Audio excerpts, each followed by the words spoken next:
So, everyone, today I wanted to talk about the rapist, the white supremacist, and the menace named Timothy Hasslet Jr., that is from Mississippi, that people are now starting to talk about because it's the popular thing to talk about. But that's not my case, but that's neither here nor there. And they're saying allegedly, I'm going to say he did.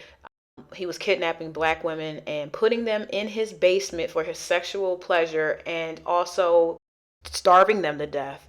So I want to dive deep into this, and there's some other stuff I found out about him online from just digging around, and will give the story right now. Missouri police are investigating whether the sicko who allegedly held women captive for a month as sex slaves tormented other victims.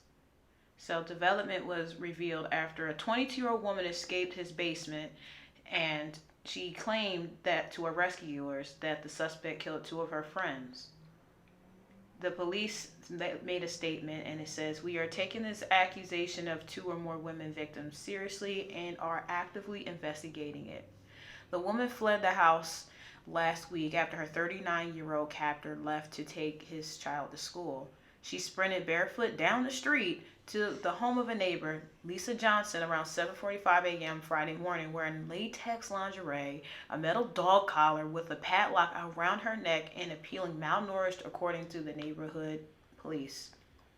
She was able to utter a soft "help me" in her state. So what that means to me is that he had this dog collar around this woman's neck so tightly that she couldn't even utter words properly.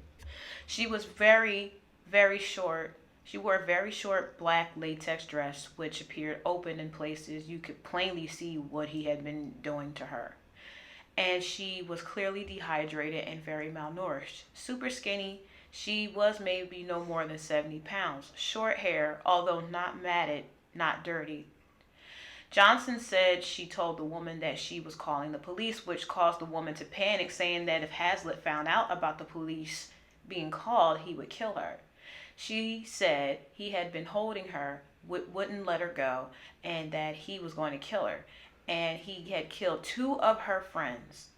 The woman then went to her home of another neighbor, Sarah Tharp, and Tharp told the Daily Mail that her grandmom was home watching Tharp's son when the girl suddenly slammed on the door, screaming for help. "You've got to help me. I've been held captive. I've been raped. You've got to help me. He's going to end up killing me," the girl told Tharp's grandmother, struggling to speak under the pressure of the collar.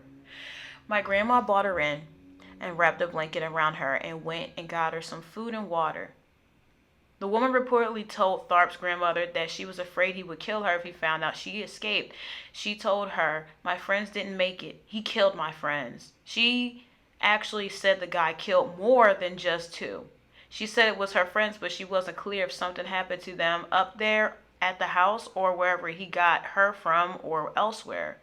The victim was taken to a local hospital identifying Haslett's home on the way as the police. Since early September. The woman told police that she had been picked up in Kansas City by a man named Timothy at the beginning of September. And since then, she said she had been held hostage in a small room he had built in his basement, where she was restrained in handcuffs around her wrists and ankles, and the documents state. She said Hasslet raped her repeatedly and frequently in the basement room. He also beat her with a whip, and injuries found on her back by emergency responders show that that was consistent with what she said. A search warrant executed at Haslett's home revealed the basement room as described by the victim. Multiple firearms were also recovered from the home as well. Officers took Hasslet into custody the same day. His alleged victim escaped on an unrelated animal control violation. He has since been charged. So I've been doing a little digging about the police department because it feels like they just weren't taking this seriously, because this was something that was going viral on TikTok, and a pastor, I'll post a picture up of him right here. He's been going to the police and telling them like, hey, there seems like there's a serial killer in the neighborhood. A lot of black women are going missing, and they just swept it under the rug. They didn't have a care in the world for what he was saying. So he posted his concerns onto TikTok. And when he did that, they dismissed it, saying there was no evidence pointing to anything happening to these women. And what bothers me about the word "no evidence," people don't realize no evidence does not mean that it is not happening. No evidence means that there is no proof. No proof does not mean that it is not happening. That is a problem with people. They hear no evidence and they just throw their hands up and like, okay, that's the end of it. No, that is not what that means. When there's no proof for something, that doesn't mean that it's proven or disproven. That kind of just means that whatever the topic is, whether it's science or something that's an occurrence, it's just in limbo. There's no way of telling whether it's happening or not, whether it's right or wrong. It's just in the middle and there's no way of really knowing. So that's why I had to put that in there about no evidence. But moving on. And I feel like this, it's the police job to find out whether or not something happened, and to just say, oh, there's no evidence. It's like, okay, do your job, figure out what happened, and then go from there. And that's what the exact job description of a detective is. How about this? I'm going to place it right here.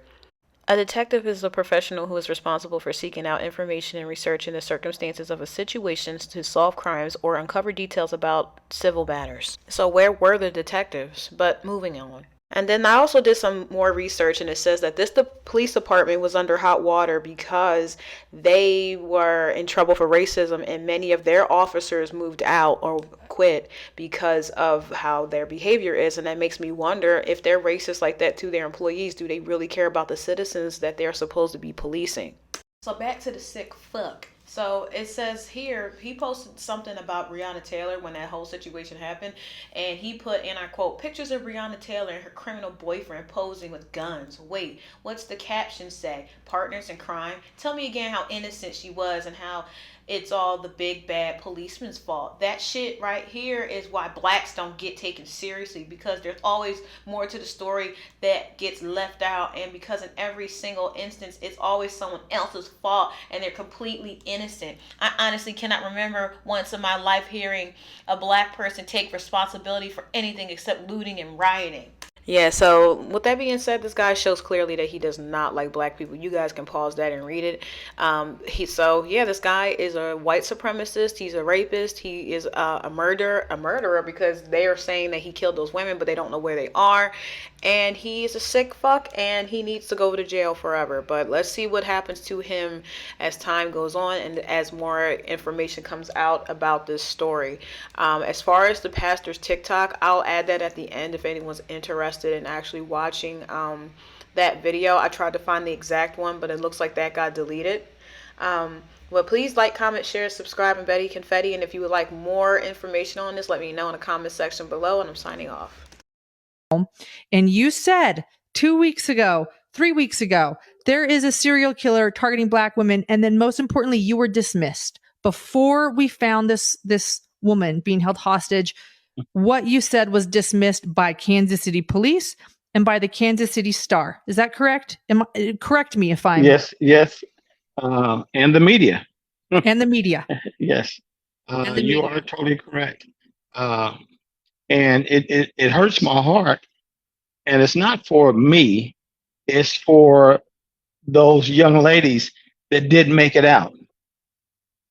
The young lady that had to continue to endure that, if they would have listened when we first said something about it, I'm in my heart, I'm just thinking she wouldn't have to endure that long. But if she would have never escaped, she would have ended up like her friends, and no one would have ever knew.